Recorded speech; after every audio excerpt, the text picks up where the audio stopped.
এক নম্বর, 70টি ডিম ও 175টি রুটি সর্বাধিক কতজন শিক্ষার্থীর মধ্যে সমানভাবে ভাগ করে দেওয়া যাবে? তাহলে এখানে 70টি ডিম ও 175টি রুটি সর্বাধিক, সর্বাধিক কথাটি থাকলে অঙ্কটা করতে হয় গোসাগু। গসাগু। তাহলে এটার উত্তর বের করতে হবে গসাগু করে। তাহলে 70 আর 175 এর গসাগু যদি আমরা বের করি, তাহলে দেখো এটা 2 দিয়ে যাবে না, 3 দিয়ে যাবে না, 5 দিয়ে যাবে। 5 দিয়ে গেলে এটা 14, আর এটা কত হবে? 15। 20 আর 15, 35।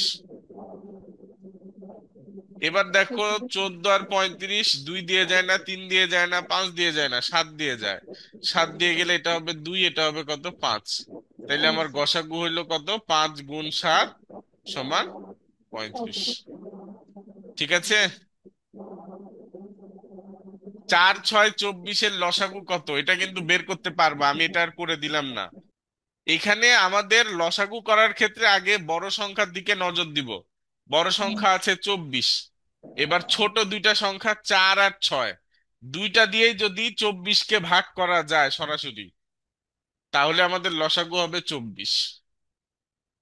36-এর গুণনীয়ক কয়টি? 1 দিয়ে 36-কে ভাগ করলে হয় 36, 2 দিয়ে ভাগ করলে হয় 18, 3 দিয়ে ভাগ করলে হয় 12, 4 দিয়ে ভাগ করলে হয় কত? 9।